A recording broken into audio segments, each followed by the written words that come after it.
kalau kalian mendengar ayat-ayatku, kata Allah, dibacakan oleh kaum-kaum munafik, kemudian mereka yustahza'u bihi, mereka mempermainkan ayat-ayat Al-Quran untuk kepentingan perut mereka, untuk kepentingan diri mereka, untuk kepentingan penguasa mereka, untuk kepentingan orang-orang terdekat dengan mereka. Apa kata Allah? Fala taq'udu ma'ahum, jangan duduk bersama mereka. Kalau kita mengerti orang ini punya karakter yang serupa dengan apa yang kita sampaikan, dan dia masuk dalam kategori manusia-manusia munafik, jangan duduk bersama mereka. Tapi kemudian Allah sampaikan, kalau kita masih duduk bersama mereka, idzan antum mithluhum, jadi kalian akan menjadi bagian daripada mereka. Apa maksudnya? Satu kali mungkin kita tidak akan ikut perkataan dia, dua kali kita mendengar perkataan mereka, kita mungkin belum ikut juga. Tapi kalau sudah 3 kali, 4 kali, 5 kali, kalimat lidah ini bisa menyihir.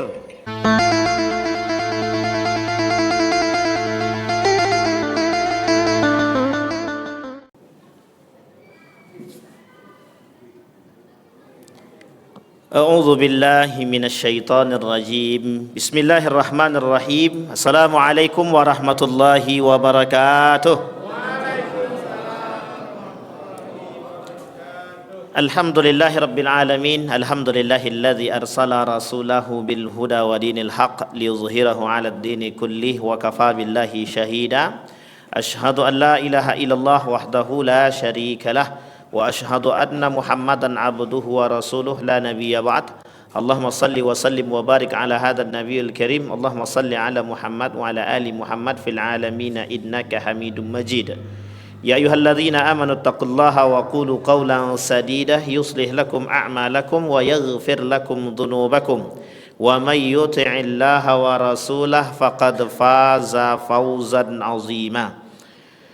Bapak Ibu sekalian yang berbahagia, puji syukur kehadirat Allah atas limpahan rahmat dengan mengucapkan alhamdulillahirabbil alamin, bersalawat kepada Nabi dengan mengucapkan Allahumma salli ala Muhammad wa ala ali Muhammad fil alamina innaka Hamidum Majid. Kita bermunajat kepada Allah agar Allah melepaskan kita dari kebodohan, agar Allah melepaskan kita dari penyakit-penyakit hati, sehingga Allah masih tanamkan dalam hati kita ketaatan, kekuatan, ibadah yang baik, menjadi orang-orang yang saleh dan salehah, keluarga yang sakinah, mawaddah warahmah. Amin ya rabbal alamin. Orang tua kita baik yang telah mendahului kita, Allah berkahi, Allah tempatkan terbaik di sisinya, dan yang masih hidup, Allah berikan keberkahan, keluasan, kesehatan dan kekuatan. Amin ya rabbal alamin. Berkata dalam satu riwayat, dalam satu syair yang dikatakan, Ausa Ali bin Abi Talib al-mutawaffa sanata 40. Ali bin Abi Talib pernah berwasiat, kata Ali kepada anaknya, ya bunayya ihfaz anni arba'an wa arba'an la yadurruka ma amilta ma'ahudna. Kata Ali, anakku, jagalah oleh kalian 4 perkara.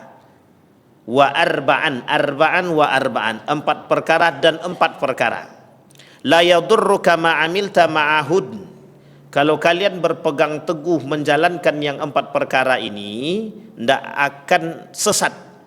Kalian tidak akan disesatkan, atau kalian tidak akan sesat. Artinya kalian tidak akan dibahayakan orang, dan kalian tidak berada dalam posisi yang berbahaya. Aghnal ghina al-aqlu, perlu kalian ketahui, kata Ali, aghnal ghina al-aqlu, orang kaya, yang paling kaya itu adalah kaya akan akal. Wa akbarul faqri al-humku, sebesar-besarnya al-faqr, kemiskinan dan kefakiran itu, kata Ali, adalah al-humku, kebodohan. Wa auhasul wahsyi al-ujbu, perbuatan yang paling buruk itu al-ujub, ujub, selalu membanggakan diri. Wa akbarul hasabi husnul khuluq, seberat-beratnya timbangan itu adalah, atau sebaik-baiknya perbuatan itu adalah husnul khuluq, perbuatan yang akhlak yang baik. Itu 4 yang pertama. Kemudian kata Ali 4 yang kedua, ya bunai iyyaka wa musadaqatal ahmaq fa innahu yuridu an yanfa'aka fayadurruk. Kata Ali bin Abi Thalib, wahai anakku, Iyyaka, jauhi olehmu, wa musadaqatal ahmak, jadi orang bodoh. Jauhi olehmu untuk menjadi orang, jangan sampai jadi orang bodoh, kata beliau. Fa innahu yuridu an yanfa'aka fayadurruk. Orang bodoh itu cenderung untuk dibodohi. Jadi karena kita tak tahu, tak mengerti, ya kita dibodoh-bodohi orang. Ini maksudnya Ali. Tapi kalau kita mengerti, kita tidak akan dibodoh-bodohi orang. Kalau kita mengerti, kalau kita tahu, kita tidak akan dibodoh-bodohi orang. Kita ambil contoh yang paling sederhana. Ada kitab Alkitab, saya bahasakan Alkitab, atau bahasa lainnya Injil. Itu berbahasa Arab. Itu dulu kami pernah punya, tapi nggak tahu sekarang kemana barangnya itu. Itu berbahasa Arab. Kalau kita nggak ngerti bahasa Arab, kira-kira kita anggap Al-Quran atau bukan? Bisa jadi kita anggap Al-Quran. Dulu, tahun 2015, atau mungkin sebelum 15, itu ada Al-Quran dan bercampur dengan beberapa surat yang ditambah oleh beberapa kelompok. Jadi dulu ada Al-Quran yang di dalam Al-Quran itu ada tambahan surat. Dia tidak 114, memang jumlahnya tetap 114, tapi ada surat-surat tertentu yang kemudian mereka hapus. Mereka ganti dengan nama yang lain. Pertanyaannya adalah, kalau kita tidak hafal nama-nama surat dalam Al-Quran yang selaras, kira-kira kita tertipu apa tidak? Kalau kita tidak hafal. Jumlah surat dalam Al-Quran 114. Jumlah ayat dalam Al-Quran berapa? 6.666. Itu kesalahan yang paling fatal yang pernah terjadi oleh kaum orientalis itu.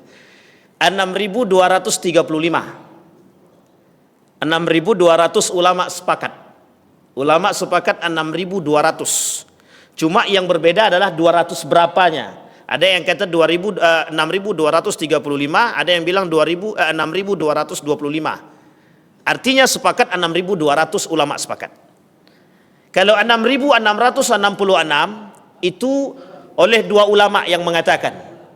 Ulama yang pertama Imam Nawawi Al-Bantani dalam kitabnya Tafsir Al-Munir. Itu Imam Nawawi Al-Bantani, orang kita, ulama dari Banten, orang pintar, orang cerdas, orang yang sangat dihargai dan dihormati di Makkatul Mukarramah. Siapa namanya? Imam Nawawi Al-Bantani. Kata Imam Nawawi Al-Bantani, 6.666 itu bukan jumlah surat, bukan jumlah ayat secara huruf, secara angka. Tapi 6.666 itu secara makna. Kapan-kapan kita pelajari ulumul Quran itu sesuai dengan maknanya yang disebut 6.666. Banyak dulu, saya termasuk orang yang membantah 6.666. Tahun 2008 saya sudah bantah itu. Kita sudah tahu itu 2008 kita sudah bantah 6.666. Pernah kami temukan dari sejarah kerajaan Islam Melayu kalau saya tak salah. Dan kemudian pernah ditemukan dalam kerajaan Sriwijaya kalau tidak salah. Masuk dalam kategori kerajaan Muslim ketika itu. Tapi kemudian 6.666 itu kita termasuk orang yang membantah, tidak ada dalilnya. Baru-baru ini kemudian saya mendapatkan satu buku dan ternyata dalam buku itu betul. Saya lupa nama bukunya. Dan ternyata dalam buku itu 6.666 itu bukan tanpa sandar, bukan tanpa sandaran, bukan tanpa dasar. Itulah orang zaman dahulu, ternyata sudah mengerti jauh-jauh dulu dan ada dasarnya. Salah satunya Wahbah Zuhaili dalam kitabnya Tafsir Al-Munir sama. Wahbah Zuhaili dalam kitabnya Tafsir Al-Munir baru-baru ini meninggal, ulama kontemporer dalam permasalahan ulumul Quran. Apa kata beliau? 6.666 itu secara makna, bukan secara angka gitu. Sampai sini paham ya, Bibi? Andai kata kita tidak tahu surat-surat itu, nama-nama surat itu kalau kita tidak tahu, tidak hafal, dan ketika mereka merubah, kira-kira kita termasuk orang yang tersesat atau tidak? Bisa jadi kita tersesat. Dalam surat Taubah, surat At-Taubah itu kata para ulama lebih dari 15 nama. Surat Al-Fatihah itu memiliki nama lebih dari 7 nama. Itu surat Al-Fatihah. Surat Al-Ikhlas itu lebih dari 10 nama. Namanya surat Al-Ikhlas itu lebih dari 10. Nama surat At-Taubah lebih dari 15. Nama surat Al-Fatihah lebih daripada 7. Dan beberapa surat yang lain. Termasuk ada namanya surat Al-Hujurat. Ada nama lain daripada surat Al-Hujurat. Kalau kita tidak tahu, kira-kira kalau anggaplah kita ni tidak tahu, tiba-tiba surat Al-Fatihah diganti suratu sab'a mathani, kira-kira kita katakan sesat atau tak sesat? Tiba-tiba kita dapat Al-Quran, judul surat pertama itu bukan Al-Fatihah, tapi sab'al mathani, gitu deh. Kira-kira itu Bapak Ibu sesat nak kita itu? Kitabnya mungkin tidak sesat, kita menyesatkan orang. Ini yang mencetak ini sesat nih gitu. Ternyata memang nama lain daripada Al-Fatihah itu ada namanya sab'al mathani. Nah, begitu juga surat-surat yang lain. Nah, di sini kemudian kita perlu kata Imam Ali bin Abi Thalib perlu kecerdasan. Hal yastawil ladzina ya'lamuna wal ladzina la ya'lamun, enggak akan sama, Pak. Orang beribadah dengan tahu, orang beribadah mengerti dia, berilmu dia dalam beribadah, dengan orang yang tidak berilmu dalam beribadah itu tidak sama, sangat jauh berbeda. Orang tidak ngerti kalau sholat tarawih itu ini kita ambil contoh yang paling sederhana. Dulu perdebatan tarawih itu, sholat tarawih itu perdebatannya sengit, sampai mau bawa parang. Yang bawa parang tuh tidak ada yang sholat tarawih sama sekali tuh. Ini di Jawa, serius Pak. Karena apa? Karena sama-sama nggak mengerti. Yang satu pengen 11, yang satu pengen 23. Padahal kedua-duanya itu ada dalilnya. Yang 11 pegang dalil, yang 23 pegang dalil. Kedua-duanya saling menyalahkan. Tapi ketika menyalahkan, dipertanyakan mereka tidak sholat tarawih itu. Yang pegang 23 sholatnya 11. Yang pegang 11 kadang dia sholat, kadang tidak. Sampai sini paham ya? Karena apa? Karena ketidaktahuan tadi. Kita ambil contoh yang lain. Musik yang lagi viral, saking ingin membenarkan antara satu dan yang lain dan kekurangan bacaan misalkan, itu menyebabkan terjadinya miskomunikasi. Yang satu menganggap betul, yang satu berusaha untuk membetulkan. Artinya ada hal yang terjadi namanya diskomunikasi atau miskomunikasi. Sampai di sini paham ya? Apa penyebabnya? Ilmu. Penyebabnya ilmu.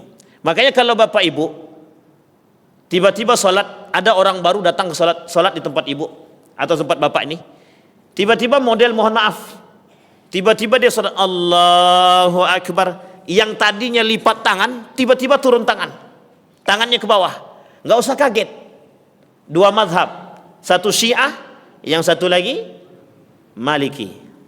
Begitu modelnya. Kalau kita nggak ngerti, kita mesti menyalah-nyalahkan orang. Itu mesti, Pak. Sesat nih. Mesti sesat nih. Sama halnya dulu, termasuk salah satu pemahaman dalam sejarah itu, dulu di kota Jawa itu ada namanya kenduri. Tahu kenduri ya Bapak Ibu ya? Di kenduri itu Bapak Ibu, di Jawa itu dia ada pakai nampan. Di dalam nampan itu dikasih kue. Di dalam kue itu, di susunan kue itu oleh orang Jawa, ini kami lakukan penelitian sendiri sampai ke akarnya Pak. Jadi zaman dulu, orang-orang Jawa dulu, yang dulu, itu kenapa kuenya itu membentuk kue itu sesuai dengan, mohon maaf, rukun iman dan rukun Islam. Dan ada filosofinya masing-masing. Dulu, sekarang tak tahu saya. Sampai sini paham ya?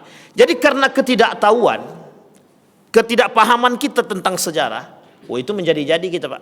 Akhirnya kita salahkan, kita sesatkan dan lain sebagainya. Baik, kata Ali nomor 1, jauhi olehmu sifat bodoh itu. Karena bisa jadi ada orang yang akan mengambil manfaat darimu karena kamu tidak tahu. Misal ada orang yang masih baru datang ke Pekanbaru. Dan dia nggak ngerti kondisi Pekanbaru. Tapi karena dia cerdas, tapi karena ketidakmengertian dia tentang kondisi Pekanbaru, orang-orang memanfaatkan dia.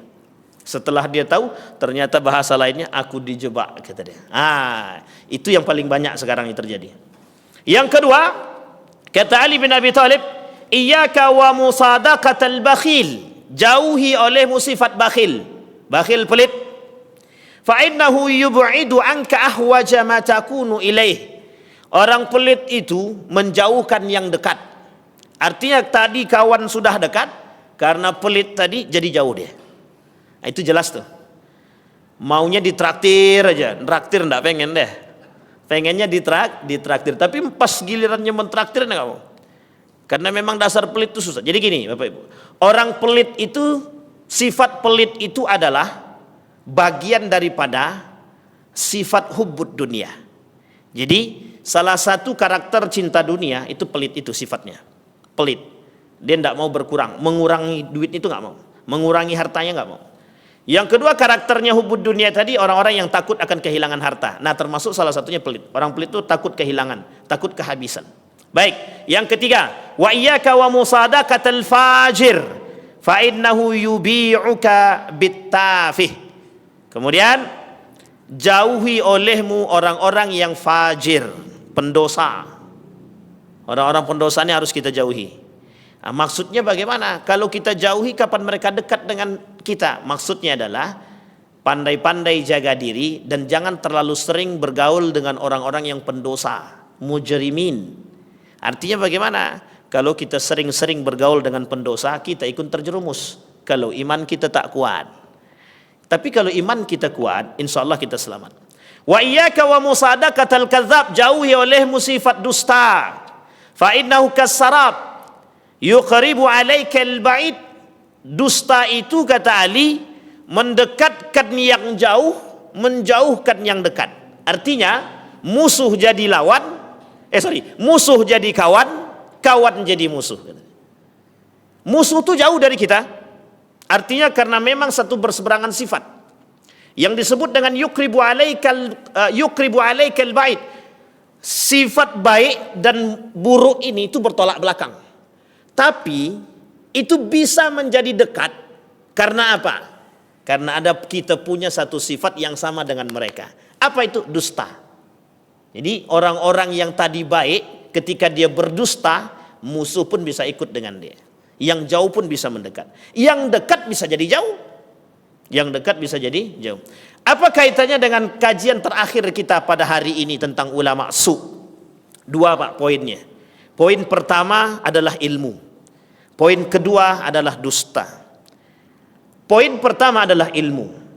Orang berilmu itu adalah orang yang kemudian dicintai. Orang yang berilmu itu adalah orang yang dicintai oleh Allah.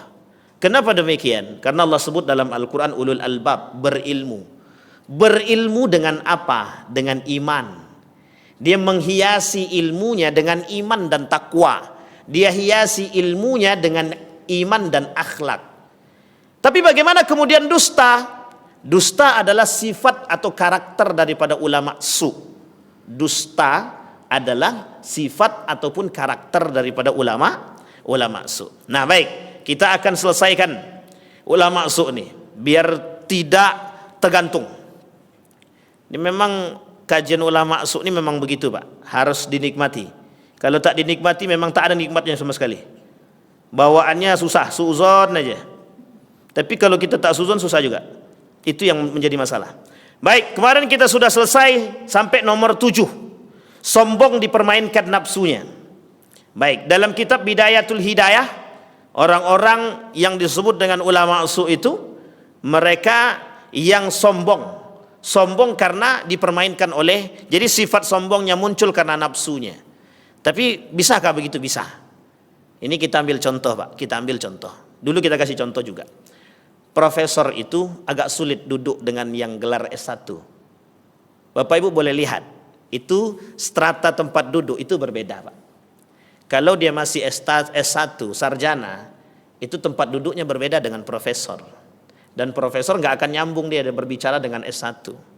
Sampai sini paham? Apa kesombongan yang muncul dalam diri orang-orang pintar, orang-orang cerdas tadi? Karena mereka menganggap diri mereka lebih cerdas daripada orang-orang yang bergelar S1. Sampai di sini paham ya, Bapak? Seharusnya tidak begitu. Mau dia gelar S1, mau dia tak ada gelar, mau dia S2, mau dia S3, itu kiblatnya masjid. Kita tengok masjid. Siapapun yang masuk ke dalam masjid ini, Pak, Mau gelar S1, tidak bergelar, kaya, miskin, pejabat atau bukan pejabat, sama Pak. Di hadapan Allah cuma satu Pak, iman ataupun takwa. Tergantung, orang yang tidak bergelar bisa lebih takwa atau tidak? Bisa. Makanya Allah sebutkan akram, sebaik-baiknya orang itu di hadapan Allah itu bukan karena ilmu dan gelarnya Pak, tapi karena apa? Kemuliaan. Tapi ada orang yang lebih orang yang lebih mulia di hadapan Allah selain dari dengan takwanya, tapi dengan ilmunya. Orang yang berilmu bertakwa itu jauh lebih mulia ketimbang orang yang tidak berilmu bertakwa. Misal, orang ini tak berilmu tapi dia bertakwa. Di hadapan Allah dia mulia. Tetapi ada orang yang lebih mulia daripada orang itu, yang berilmu dan bertakwa. Sehingga Bapak Ibu bahasanya sederhana. Itu yang kemudian pernah kita jadikan sebagai patokan. Semakin padi semakin tinggi semakin merunduk. Ini apa namanya? Peribahasa. Ini yang kemudian dipakai oleh semua orang. Yang kedua, pohon kelapa, tunas kelapa, di mana dilempar mesti hidup. Yang kemudian dijadikan apa? Simbol pramuka. Artinya filosofi itu sudah betul. Di dalam agama begitu. Kata agama, jadilah manusia yang rendah hati. Kesombonganmu yang membuat dirimu tidak rendah hati. Sekarang masalahnya sombong ini apa? Siapa yang mempengaruhi dia bisa melakukan kesombongan? Nafsu dia. Saking bernapsunya dia ingin mengatakan bahwa diri dia alim. Sampai sini paham Bapak Ibu? Sehingga dikatakan oleh Nabi dalam kitab Asnaful Maghrurin. Dalam kitab Asnaful Maghrurin itu disebutkan begini. Orang yang berilmu tapi tak bertakwa, kata Nabi, lam yanfa'uhu bi ilmihi. Dia tak akan pernah bermanfaat dengan ilmunya. Oh begitu, ya. Karena sesungguhnya yang membuat bermanfaat itu adalah akhlak dia dan iman dia. Orang rendah hati itu beriman dan berakhlak, berilmu tapi rendah hati dia. Tidak nampak dia profesor, tidak nampak dia orang berilmu itu, tidak nampak, biasa saja. Kita punya banyak contoh, beberapa ulama kita itu ada yang seperti itu. Kita tidak, kayaknya biasa saja, ternyata punya ilmu yang tinggi. Bagus. Nah itu yang seperti itu yang kita harus ambil ilmunya dari mereka. Pernah disampaikan oleh guru kita di sini, dan saya pernah datang ketika itu dalam kitab Mau'izatul Mu'minin. Siapa beliau yang menyampaikan itu? Syekh Maulana. Kata beliau menyampaikan demikian dalam kitab Mau'izatul Mu'minin, kata beliau. Yang diambil ilmu dari orang-orang seperti apa? Yang tinggi ilmunya tapi rendah hatinya. Yang tinggi ilmunya tapi bagus akhlaknya. Itu yang kemudian menjadi persoalan kita hari ini. Banyak orang dengan ilmu dan mohon maaf merasa baru punya ilmu, sudah merasa meninggi dengan keilmuan itu. Makanya bahasanya mohon maaf dalam peribahasa itu begini. Fala takun kaddukhan ya'lu bi nafsihi ala tabaqatil jawi wa huwa wadi. Kata peribahasa dalam syair itu mengatakan begini, jangan kalian menjadi asap. Asap itu dia orang bawah, dibakar di bawah, tapi meninggi terus. Nah inilah peribahasa asap. Fala takun kaddukhan, jangan seperti asap. Asap itu kan naiknya ke atas. Tapi jadilah seperti matahari ataupun bulan. Ala safahatil ma' wa huwa rafi'. Bulan itu dalam lautan itu, matahari kalau kita melihat di atas laut, dia seperti berada di bawah, tapi pada hakikatnya dia di atas. Itu peribahasa. Nah sehingga di akhir zaman itu bahasanya oleh bahasanya Nabi raf'ul jahalah. Raf'ul alim wa baqa'ul jahalah. Artinya begini kata para ulama. Nanti di akhir zaman itu orang-orang pintar dengan keimanan, orang-orang pintar dengan akhlaknya diangkat, dimatikan. Orang baik itu dimatikan dengan ilmunya. Orang cerdas, orang baik dengan akhlak itu dimatikan. Yang tersisa adalah orang-orang mengaku pintar, orang-orang bodoh yang tersisa. Sehingga kata Nabi dalam hadisnya, orang-orang yang bodoh dan yang mengaku pintar ini, mereka membuat fatwa, dan fatwa ini yang kemudian dipegang oleh mereka, oleh makhluk-makhluk, oleh manusia. Artinya apa? Kelak akan muncul fatwa-fatwa yang sesat, yang muncul dari lisan orang-orang yang bodoh, atau dari lisan orang-orang yang tidak berakhlak, alim tak berakhlak, atau orang-orang yang merasa pintar dengan ilmu yang mereka miliki. Sampai di sini paham ya Bapak Ibu ya? Itu yang akan kita hadapi di akhir zaman. Makanya bahasanya dari dulu kita sampaikan, wa minan nasi may yu'jibuka qauluhu fil hayatid dunya. Kita berharapnya apa? Orang-orang yang pintar, yang cerdas, mereka yang menghiasi dunia ini dengan kecerdasannya, mereka hiasi ilmu mereka dengan iman dan akhlaknya. Itu yang kita harapkan. Dan kita berdoa semoga ulama-ulama kita, alim-alim kita begitu.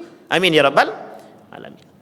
Maka salah satu dalam aspek sejarah itu, pada masa Turki Utsmani, pada masa Daulah Abbasiyah, kita ambil pada masa Daulah Abbasiyah di akhir kepemimpinan Daulah Abbasiyah. Ini dalam sejarah biar Bapak Ibu tahu. Dalam aspek sejarah Daulah Abbasiyah di akhir masa kepemimpinan Daulah Abbasiyah sebelum runtuhnya, itu muncul salah satu tulisan dalam sejarah itu, peran ulama atas runtuhnya peradaban Islam. Jadi tak salah, orang alim cinta dunia itu menyebab keruntuhan. Orang alim yang cinta dunia akan menyebabkan kehancuran. Baik. Yang kedelapan, disorientasi intelektual. Ini sudah jelas. Apa maksudnya disorientasi intelektual? Ini kok terlalu tinggi bahasanya? Kita rendahkan. Sebenarnya bahasanya bukan terlalu tinggi. Memang begitu bahasanya. Disorientasi intelektual itu adalah tidak tepat sasaran ilmunya, Pak. Ini bahasanya sudah kita pahami. Barang siapa yang memberikan sesuatu, yang menjalankan atau melakukan sesuatu yang bukan pada porsinya, fantazir sa'ah. Kan begitu bahasa Nabi. Orang ahli teknik menjadi ahli tafsir. Orang ahli dokter gigi menjadi kerja di dinas pertanian. Orang dinas pertanian kerja di Kesra. Orang Kesra, orang sosial kerja di Kementerian Agama. Ini mesti tidak nyambung nih Pak. Idza wusidal amru ila ghairi ahli fantazir sa'ah. Ini yang disebut dengan disorientasi intelektual. Yang kalau memang ahli dokter gigi, ya jangan campur ke dokter bedah. Kan kasihan yang dibedah giginya. Orang dokter ahlinya bidan, ya jangan pula dia jadi dokter umum. Ini dokter umum jadi bidan, bidan jadi dokter gigi. Ini kan tidak nyambung Pak. Tapi dalam dunia kesehatan masih nampak, tapi dalam ilmu sosial yang tak nampak. Jurusan ekonomi tidak tahu kemana. Jurusan elektro tidak tahu jadi apa. Yang penting sekarang aku kerja. Kan begitu bahasanya sekarang. Sehingga mohon maaf betul. Kadang-kadang terjadi salah aliran Pak. Tidak jelas kemana arahnya. Oh itu nggak bisa disalahkan Pak Ustadz. Kenapa pemerintah tidak memberikan lapangan pekerjaan yang tepat bagi anak-anak bangsa? Nah, itu jangan tanya ke kami. Baik. Nah kemudian yang ke-9, menyalahkan ilmu atau menyalahgunakan ilmu ini sudah sama. Menyalahgunakan ilmu itu sama. Kalau akhir-akhir ini kita melihat orang-orang yang tidak sejalan dengan apa yang mereka miliki keilmuannya, yaitu mungkin ada penyebab lain. Penyebab lainnya apa? Mohon maaf, karena memang satu mungkin karena sulitnya tempat. Yang kedua, mungkin mereka tak dapat tempat untuk menyalurkan ilmu mereka. Yang ketiga ada aspek yang lain. Bisa jadi dulu dia belajar main-main, tidak serius. Jadi sehingga mohon maaf, ilmunya kadang-kadang tak bermanfaat. Kenapa Nabi katakan ada orang-orang yang punya ilmu tapi tak bermanfaat ilmunya sama sekali? Kenapa? Ada aspek lain. Penyebabnya adalah mereka tidak beriman, mereka tidak bertakwa, dan mereka tidak belajar dengan sungguh-sungguh. Karena orang yang cerdas itu karena apa? Kata Allah, wattaqullaha wa yu'allimukumullah. Yang ke-10, diperbudak setan. dan hawa nafsu. Nah ini ada ulama-ulama kata Nabi, di akhir zaman itu mereka diperbudak oleh setan. Nah ini bahasa lainnya Pak, dalam bahasa kasarnya disebut dengan penyembah setan namanya. Penyembah setan. Penyembah setan itu bukan seperti yang kita pahami menyembah setan kita sembah. Bukan. Ada orang yang berilmu, ini bahasa gaulnya disebut dengan satanic verse. Itu dalam ekonomi disebut dengan satanic finance namanya. Oh ini dulu pernah terjadi. Penyembah ini banyak. Jadi begini bahasanya Pak. Dalam intelektual disebut, dalam bahasa akademik disebut begini. Orang yang menyembah. Jadi ilmu yang mereka dapat, itu ilmu yang mereka tujukan untuk mendapatkan dunia. Jadi terserah mau cara yang mereka dapatkan dunia ini halal ataupun haram, itu mereka nggak pikirkan. Disinilah yang disebut dengan memperturutkan hawa nafsu, diperbudak oleh hawa nafsu. Kenapa? Karena kami sudah belajar, ini ada bahasa nih, mohon maaf ada bahasa. Dan saya mendengar langsung, kami sudah belajar kedokteran itu. 4 tahun, tambah 4 tahun, 8 tahun kami belajar kedokteran. Ini bahasa kawan saya. Dan saya mendengarkan langsung. Apa kata dia? Wajar dong kalau kami gajinya besar. Saya bilang begitu ya. Sampai di sini paham maksud saya Bapak Ibu ya. Jadi salahkah kalau kami berharap gaji besar? Ya tak salah. Tapi kalau itu menjadi orientasi setiap orang yang belajar, maka disitulah yang disebut dengan pragmatisme. Rendahnya. Apa yang rendah? Harga orang-orang yang berilmu. Mereka berilmu untuk mencari dunia mereka. Karena bahasa orang tua dulu begitu. Kau mau sekolah apa? Pesantren. Nggak akan bisa kerja. Paling jadi muazzin. Begitu Pak, bahasa orang tua zaman dulu. Oh anakmu mau masuk pesantren. Mau masuk pesantren mau jadi apa? Paling juga tukang baca doa nanti. Sehingga sekolahkanlah anak kemana-mana. Ketika disekolahkan anak kemana-mana, orientasinya apa? Biar dapat kerjaan. Orientasinya apa? Biar dapat pendapatan. Pendapatan yang kecil apa besar? Yang besar. Sehingga mohon maaf, yang terjadi dalam pola pikir anak-anak zaman sekarang begitu. Kita ambil contoh Bapak Ibu. Ada seorang wanita, dia lulusan apoteker. Dia ditawarkan untuk menjadi seorang pekerja di salah satu apotik. Apa jawaban dia kepada apotik tersebut? Anda berani gaji saya berapa? Kata apotik tadi, kami berani gaji Anda 3 juta. Apa kata dia? Kecil sekali dengan gaji begitu. Sehingga dia tinggalkan. Dia rela menganggur demi mengambil, dia rela menganggur tapi tidak mengambil yang kerja 3 juta tadi. Apa maksudnya? Dia pengen cari gaji yang lebih besar, tapi nggak apa-apa, yang penting dia dapat gaji yang lebih besar. Tapi dia tidak masalah nganggur. Ini nampak orientasinya kelihatan. Coba bayangkan Pak, itu kehidupan kita saat ini. Jadi bisa jadi banyak orang berilmu karena pengen mendapatkan gaji yang besar, mereka belum dapatkan tempat. Karena sekarang ini susah Pak, cari kerjaan susah misal. Kalau kita tak mau merendahkan ego, ya itulah yang kita dapat. Lebih baik nganggur daripada gaji kecil. Begitukah gaya hidupnya seorang yang beriman? Enggak. Gaya hidup seorang yang beriman itu adalah di mana dia ditanamkan, di situ dia bisa hidup karena keimanan dia, bukan karena hartanya.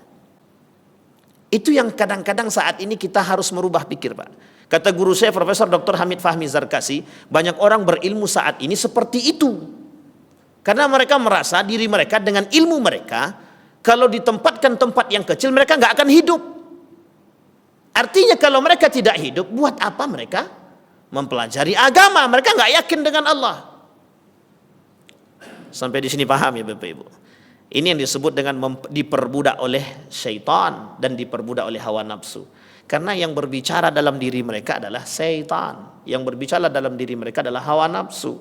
Pokoknya kau keluar dari sekolah STPDN wajib jadi camat. Pertanyaannya adalah kok cuman camat? Kenapa nggak jadi bupati sekali? Kenapa nggak jadi presiden sekalian? Sampai sini paham ya? Orientasinya sudah begitu. Makanya jangan disalahkan ketika muncul generasi-generasi yang tidak mengenal agama, itu nggak usah kita salahkan Pak. Karena apa? Karena memang agama itu dari pendidikan kita mau dihapuskan atau mau dihilangkan. Artinya secara perlahan pendidikan keagamaan mulai dikurangi. Dulu zaman kami dikurangi, dulu 4 SKS dijadikan 2 SKS. 2 SKS dikurangi jadi ekstrakurikuler. Siapa yang mau ikut, yang tidak mau ikut sudahlah.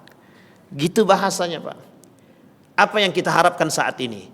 Munculnya ulama-ulama orang alim yang saat ini bermunculan, tapi orientasinya adalah dunia, itu karena sebab dampaknya, kata Profesor Said Naqib Alatas, disebabkan oleh lemahnya pendidikan agama yang kita berikan kepada mereka.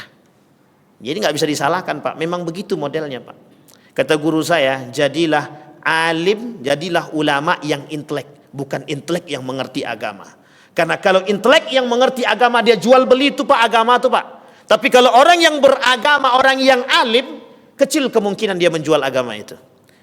Maka orang alim wajib intelek. Orang intelektual harus juga menjadi orang yang alim, asalkan dia mampu mengkontrol dirinya. Baik, itu yang ke-10. Kemudian yang ke-11, ini agak berat sedikit bahasa ini, Pak. Membela penguasa yang zalim. Ini agak susah dikit membahasakan ini. Tapi dalam tulisannya begitu ya. Saya tinggal baca saja, Bapak Ibu. Kata Nabi oleh para ulama dalam tulisan itu, akan muncul satu masa orang-orang yang alim tapi mereka ikut kepada penguasa. Penguasa yang seperti apa? Penguasa yang zalim. Saya tak mau ambil contoh, Pak. Saya tak mau mencontohkan.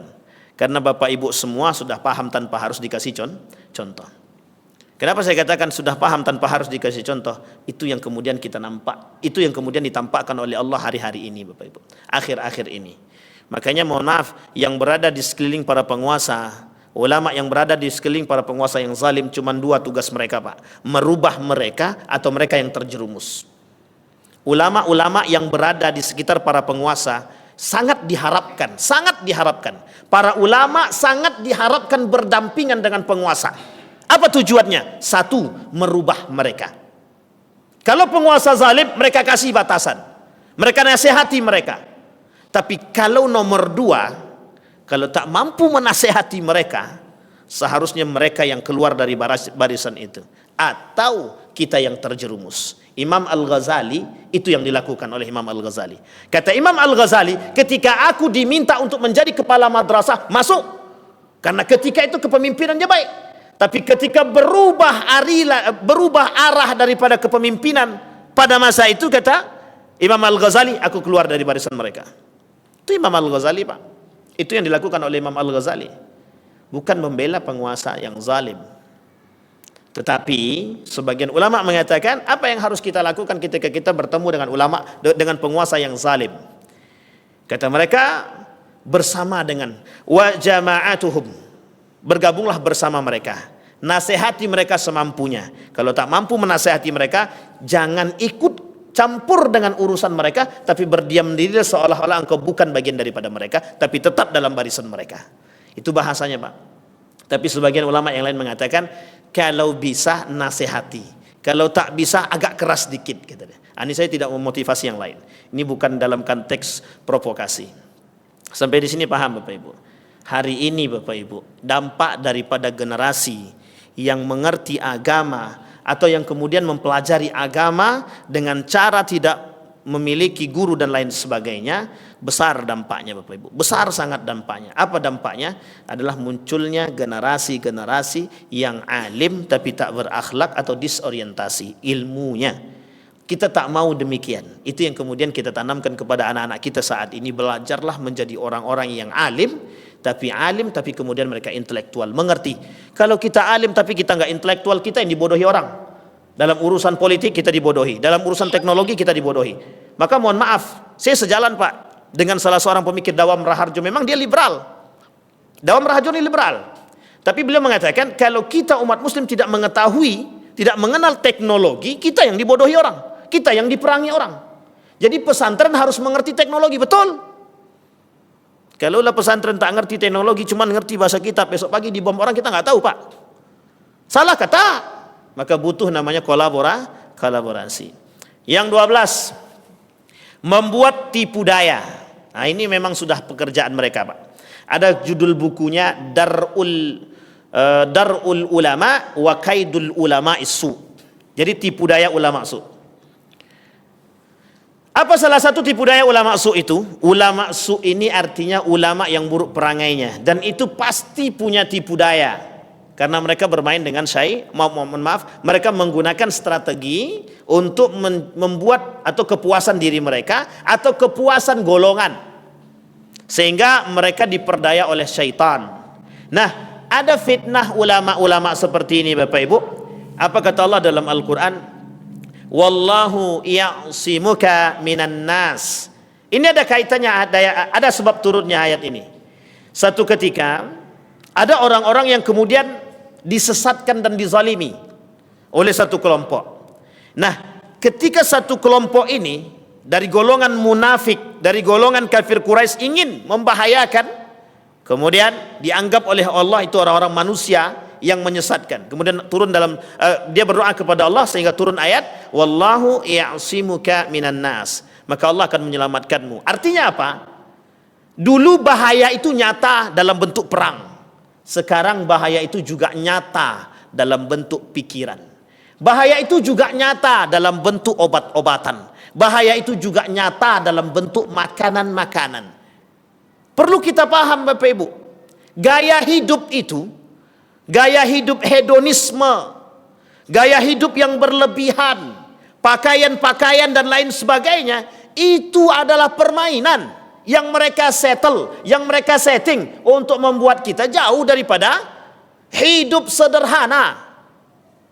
Sehingga jangan salah, budaya-budaya serangan pertama orang kafir Quraisy itu terhadap Islam, yang pertama sekali harus mereka masuk adalah budaya. Tapi siapa orang yang paling bisa untuk mereka dekati? Public figure. Nah, di antara public figure ini ada satu orang yang disebut dengan ulama. Ulama itu public figure.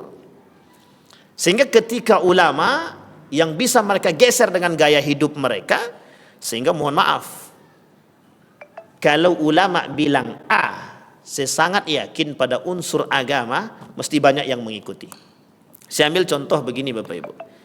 Ketika ulama bilang berfatwa tentang politik, maka bisa dipastikan tidak semua orang mau mengikuti fatwa tersebut. Tetapi ketika ulama berfatwa tentang sesuatu atau yang berkaitan tentang muamalah, mesti banyak yang mau ngikutin, Pak. Kenapa demikian? Ya karena begitu modelnya, Pak. Kita ambil contoh. Kata para ulama, kita umat muslim tidak boleh memilih pemimpin non muslim. Sekarang pertanyaannya, apakah semua umat muslim percaya dengan perkataan itu? Itu fatwa ulama. Mau nak mengikuti semuanya? Tidak mau. Tapi coba sesuatu itu yang kemudian berdampak nampak langsung pada kerugian mereka, maka mereka akan mengikuti fatwa tersebut. Misal, ada seseorang di antara kita ini yang dirugikan oleh Shopee misalkan, atau jual beli online. Kemudian ulama memunculkan fatwa. Apa kata ulama fatwanya?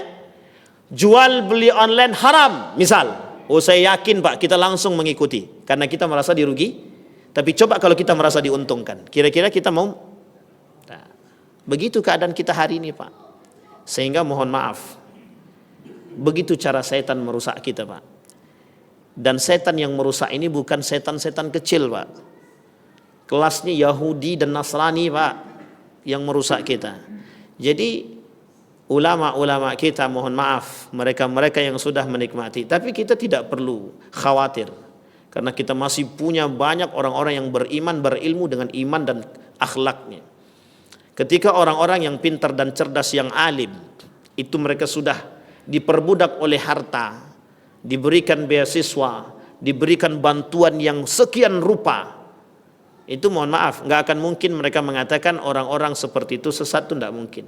Kita ambil contoh seorang yang alim. Ini kita ambil contoh yang paling nyata.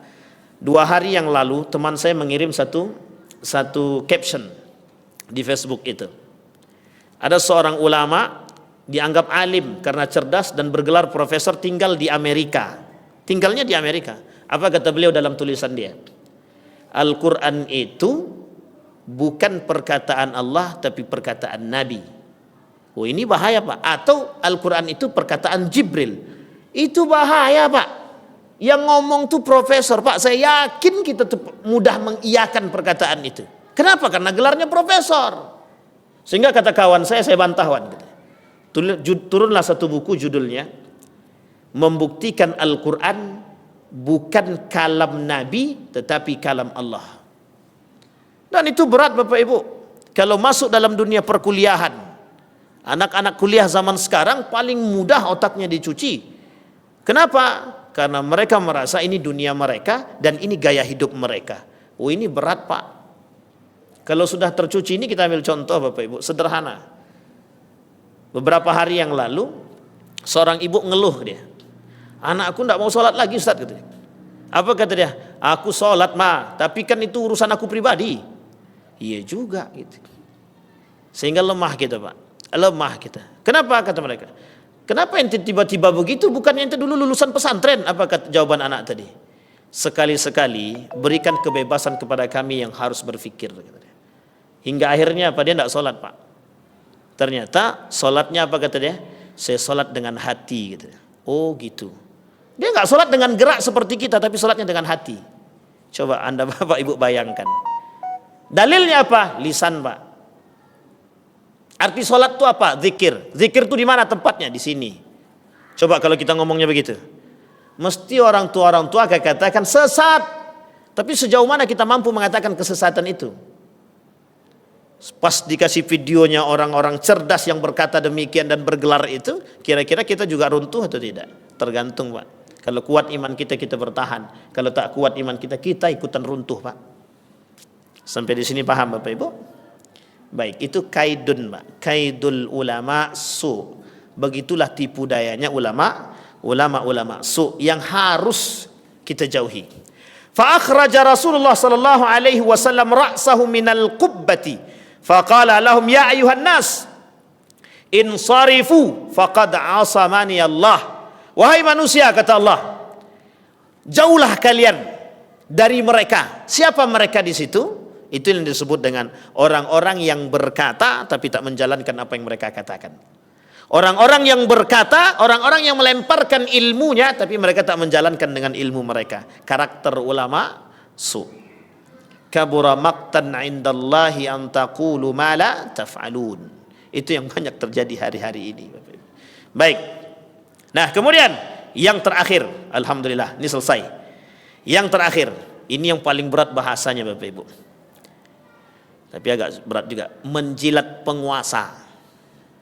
Ini bahasanya begitu Bapak Ibu.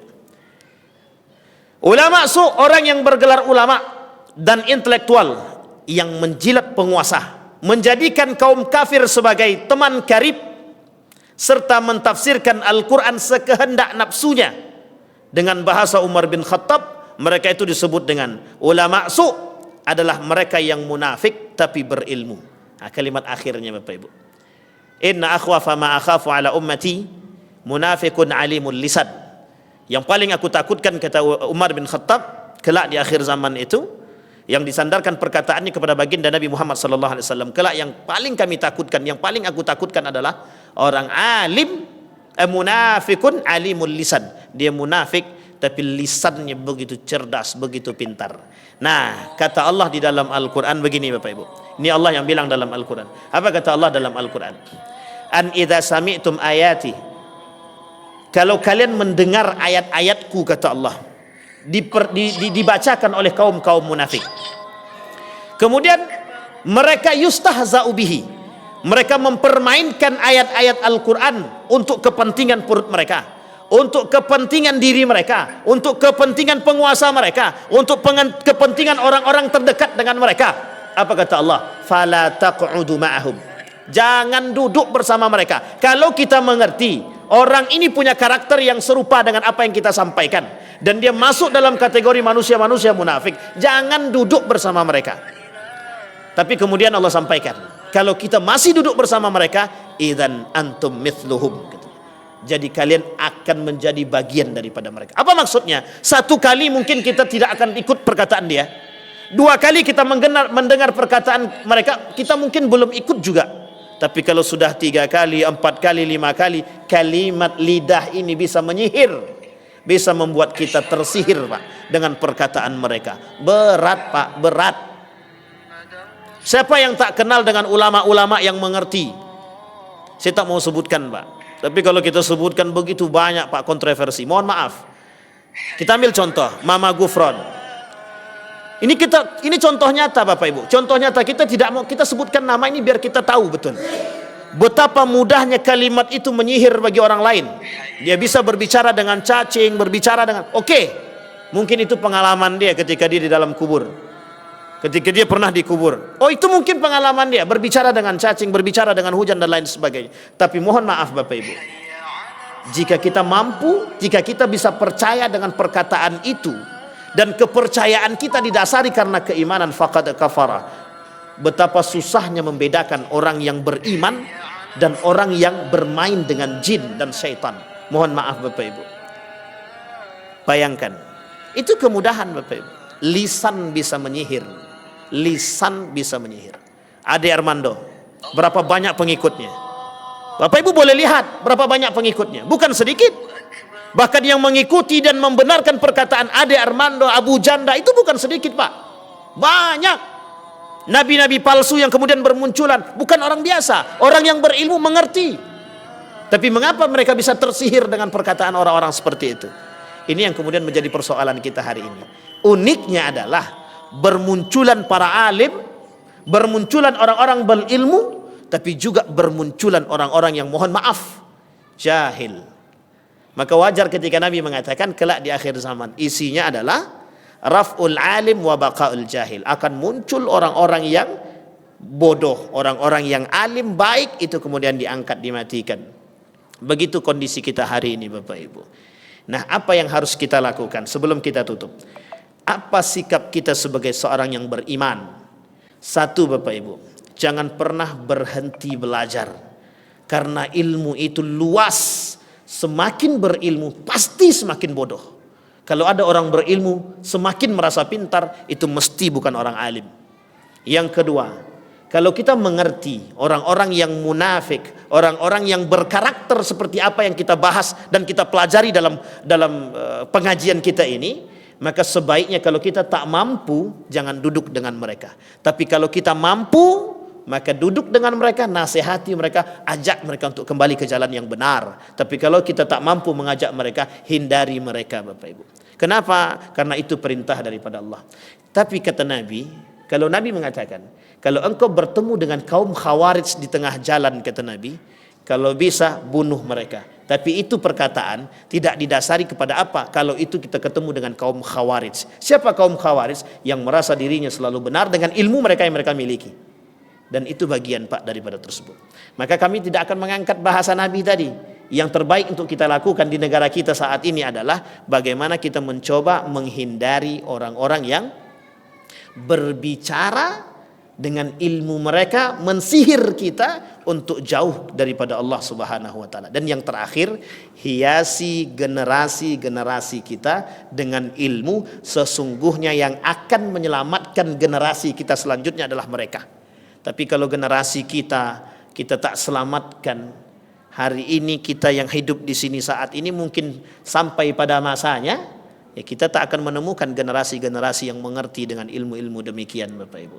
Saya kira itu saja Bapak Ibu sekalian yang berbahagia. Mudah-mudahan ada manfaatnya bagi kita semua. Kata seorang syair menuliskan dalam tulisannya mengatakan begini, kehancuran satu bangsa itu disebabkan kehancuran penguasa, dan kehancuran satu penguasa disebabkan oleh kehancuran seorang ulama. Jadi ulama hancur ulama, maka hancur penguasa maka hancur rakyatnya. Saya kira itu saja, mudah-mudahan bermanfaat bagi kita semua. Fa'tabiru ya ulil absar la'allakum tuflihun. Assalamualaikum warahmatullahi wabarakatuh.